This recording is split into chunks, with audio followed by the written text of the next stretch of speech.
Hello friends, welcome back. अगर आप हैं बिहार में नियोजित शिक्षक तो आप सभी का बहुत बहुत स्वागत है अभी के इस वीडियो में। तो अभी के इस वीडियो में आप लोग को हम बताने वाले हैं 26 दिसंबर को आप सभी के नियमावली पर जो है यहाँ पे मुहर लगने की उस दिन पूर्ण संभावना है, क्योंकि आप लोग का जो नियमावली है वो पूरी तरीके से तैयार है और सीएम हाउस में वह नियमावली पहुँच चुका है और वहाँ पर अब बस वो जो है मुख्यमंत्री जी के यहाँ पे साइन का इंतज़ार में है। तो जैसे ही उनका साइन होगा उसके बाद वो कैबिनेट में पेश होगा और ऐसा उम्मीद है कि 26 दिसंबर को जो यहाँ पे कैबिनेट की बैठक बुलाई जा रही है उसमें आप सभी का जो है यहाँ पे नियमावली पर मुहर लगे, क्योंकि यहाँ पे ऐसा मानना है कि नए साल के पूर्व ही माननीय मुख्यमंत्री जी नियोजित शिक्षकों को राज्यकर्मी का दर्जा देना चाहते हैं। तो चलिए यहाँ पे हम लोग सबसे पहले आप लोग को वो पत्र दिखाते हैं कि 26 दिसंबर को यहाँ पे बिहार में कैबिनेट की बैठक होगी। उसके बाद फिर आप लोग को एक वीडियो दिखाते हैं जिसमें आप लोग को यहाँ पे पता चलेगा कि आप लोग का नियमावली यहाँ पे सीएम हाउस पहुँच चुका है। तो चलिए हम लोग शुरू कर लेते हैं इस वीडियो को। तो यहाँ पे आप जो ये देख रहे हैं वो है आपका बिहार सरकार मंत्रिमंडल सचिवालय विभाग और पत्रांक 1236 है, दिनांक है 21/12/2023। सेवा में है यहाँ पे आप लोग देख सकते हैं मुख्यमंत्री, उप मुख्यमंत्री, सभी मंत्रीगण बिहार, राज्यपाल के प्रधान सचिव बिहार, विकास आयुक्त बिहार, प्रधान सचिव वित्त विभाग बिहार पटना। निर्देश अनुसार दिनांक 26/12/2023 मंगलवार को पूर्वाह्न 11 बजे से मंत्रिपरिषद की बैठक मुख्य सचिवालय स्थित मंत्रिमंडल कक्ष पटना में होगी और निश्चित वर्मा का यहाँ पे आप लोग साइन भी देख सकते हैं। तो चलिए हम लोग अब उस वीडियो को देखते हैं जिसमें यहाँ पे आप लोग को बताया जा रहा है कि आप लोग का जो नियमावली है वो पूरी तरीके से तैयार है और यहाँ पे सीएम हाउस पहुँच चुका है, जहाँ पे बस उस पर माननीय मुख्यमंत्री जी का सिर्फ और सिर्फ हस्ताक्षर होना बाकी है। तो चलिए हम लोग शुरू कर लेते हैं इस वीडियो को। शामिल हैं और जिन चीजों का विरोध जो है वो नियोजित शिक्षक अगर कर रहे हैं, ये नियमावली जब सामने आएगी तो कहीं ना कहीं टकराव की स्थिति हो सकती है। मुझे नहीं लगता है कि टकराव की स्थिति होगी। टकराव की स्थिति देखिए, अब मैक्सिमम जो टीचर है, आपको याद होगा कि अभी तो बीपीएससी की परीक्षा हुई है, तो बीपीएससी की परीक्षा में 66,000 नियोजित शिक्षकों ने आवेदन किया था।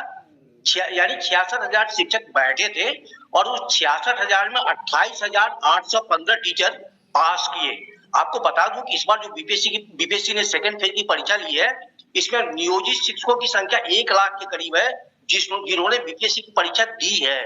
हाँ, जो भी हमारे टीचर हैं जो टीटी पास है, एसटीटी पास है, जो कि परीक्षा उनकी उसी लेवल की होनी है, तो वो परीक्षा पास करेंगे। प्रॉब्लम उनके साथ है कि जो पहले फेज में नियोजन के पहले जो शिक्षा मित्र बहाल हुए थे, जो 85,000 जिनकी तादाद थी और जिसमें करीब 20% अब रिटायर भी कर चुके हैं, तो ऐसे जो हमारे शिक्षक हैं जो शिक्षा मित्र के रूप में बहाल हुए थे, उनके साथ ये प्रॉब्लम है, उनके साथ ये दिक्कत होगी। फिर उनके साथ ये दिक्कत होगी जिनकी नौकरी 3 साल या 4 साल है, उनके साथ ये दिक्कत होगी कि अब इस उम्र में परीक्षा की तैयारी के लिए कैसे पढ़ाई करें या बच्चों को पढ़ाएं, तो ये प्रॉब्लम है। लेकिन एक चीज आपको और बता दूं कि ये जो नियमावली में बदलाव हुआ है, शिक्षक नियुक्ति की नियमावली में बदलाव हुआ है, ये बदलाव पहली बार नहीं हुआ है। 2006 से लेके अब तक 2006 से लेके अब तक 11-12 बार ये बदलाव हो चुके हैं। और आपको ये भी बता दूं कि सबसे पहली जो नियमावली थी, उस नियमावली में ये प्रोविजन था 2006 वाली नियमावली में कि हर नियोजित शिक्षक को 2 मौके दिए जाएंगे दक्षता परीक्षा पास करने के, और अगर वो दक्षता परीक्षा पास ना करेंगे दो मौके में, तो वो नौकरी से निकाल दिए जाएंगे। लेकिन आपको जान के आश्चर्य ये होगा कि इस मामले में जितने भी शिक्षक 2 बार में पास नहीं किए वो कोर्ट गए और कोर्ट से उन्हें बड़ी राहत मिली। और इस राहत का अंदाजा आप इसी से लगा सकते हैं कि अभी हाल ही में एससीईआरटी ने 5वीं बार दक्षता परीक्षा ली। माने एक शिक्षक 5वीं बार परीक्षा में बैठा। अब वो परीक्षा हालांकि बाद में रद्द कर दी गई, 5वीं बार की परीक्षा। तो इसमें ये है कि अगर शिक्षक की नौकरी जाएगी तो फिर लड़ाई होगी, लड़ाई चलेगी लंबी उनकी, वो लड़ाई न्यायालय की होगी और न्यायालय के स्तर पे होगी। लेकिन अभी तक जो नियमावली आने वाली है उसमें ऐसा कोई संशोधन नहीं हुआ है। ये तय है कि हर शिक्षक को 3 मौके ही मिलेंगे और 3 मौके में अगर उन्होंने पास न किया, सरकार का इसके पीछे ये लॉजिक है कि चूंकि हम नियोजित शिक्षकों की मांग के अनुरूप ही उन्हें राज्यकर्मी का दर्जा दे रहे हैं, तो जब वो उनकी शर्त है कि राज्यकर्मी का दर्जा मिले, तो फिर उन्हें हमारी शर्त भी माननी होगी। तो ये इस मामले में जहां तक मुझे लग रहा है, और अभी तक की जो खबरें क्षण के हैं मेरे पास, इसमें शिक्षा विभाग कहिए या सरकार कहिए, इसमें अभी तक कोई कंप्रोमाइज करने की स्थिति में नहीं है और नियमावली वही आ रही है। एक जैसा कि अमित जी ने कहा, अमित जी ने एक अच्छी बात कही कि विशिष्ट शब्द हटाने का भी सुझाव दिया गया था। ये बड़ी तादाद में शिक्षकों ने सुझाव दिए, लेकिन जहां तक मेरी जानकारी है अभी तक की, कि उसमें विशिष्ट शब्द भी इस नियमावली में रह गया है और वो शब्द भी नहीं हटाया गया है। अब सीएम लेवल पर क्या हुआ, जो चीफ सेक्रेटरी के यहाँ नियमावली का ड्राफ्ट गया, तो अब सीएम लेवल पर क्या डिसीजन हुआ इसकी जानकारी मुझे नहीं है, लेकिन ये तय है कि उसमें विशिष्ट नियमावली, विशिष्ट शब्द भी है और 3 बार जाने की बात भी है। यही प्रस्तावित नियमावली है जो चीफ सेक्रेटरी के यहाँ गई हुई है और जल्दी ही कैबिनेट की बैठक में उस पर मुहर लगने वाली है। जी अमित जी, एक सवाल आपसे है, और सवाल ये है कि जिस तरह से अभी सज्जन जी बता रहे थे कि जो नियमावली है उसमें विशिष्ट शिक्षक के शब्द उसमें ऐड है, साथ ही साथ परीक्षा भी दी जाएगी।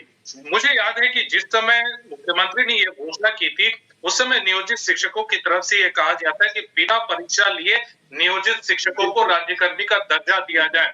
अगर ये नियमावली आती है जिसका विरोध कहीं ना कहीं आप लोग को या फिर आपत्ति जिसे आप कहें वो है, वैसी स्थिति में क्या होगा? देखिए, पहले तो अंतिम प्रारूप हमें देखना होगा कि उसमें क्या क्या प्रावधान है। जिन बिंदुओं पर शिक्षकों ने ज्यादा करके आपत्ति की है, अगर उन बिंदुओं पर सरकार कंसिडर करती है और कंसिडर करके उस पर उचित निर्णय लेती है, तो जरूर है कि इसका सहर्ष स्वागत होगा और सभी शिक्षक खुले दिल से स्वागत करेंगे। लेकिन जैसे कुछ विवादास्पद बिंदु, जैसे कि 2 मैंने बताए और तीसरा ये परीक्षा को लेकर के, मुझे लगता है कि अगर एक संवर्ग की बात हो और 3 बार फेल करने के बावजूद भी ना हटाने की बात हो, तो फिर परीक्षा का बहुत विशेष विरोध नहीं होगा। लेकिन अगर ये दोनों प्रावधान भी कायम रहे, ऊपर से परीक्षा भी ली जाएगी, तब कहीं ना कहीं इस नियमावली से शिक्षक नाखुश रहे। क्योंकि देखिए, एक तो आप हमको समान संवर्ग भी नहीं देते हैं, उसके बाद ये विशिष्ट नाम भी आप रख रहे हैं, साथ ही साथ 3 बार फेल करने पर हटाने की बात भी करेंगे और परीक्षा भी लेंगे, तो सारी शर्तों को नहीं माना जा सकता। अगर इसमें 2 शर्त, 3 में से कोई 2 शर्त अगर सरकार मान लेती है, सुधार कर लेती है, तो तीसरे पे हम कॉम्प्रोमाइज करने के लिए तैयार हैं। जैसे कि मान लीजिए अगर परीक्षा ना ले और विशिष्ट कर दे, बहुत स्वागत है। लेकिन अगर परीक्षा लेती है तो विशिष्ट शब्द हटाना होगा। एक संवर्ग, एक विद्यालय, एक संवर्ग की नीति को लागू करना होगा।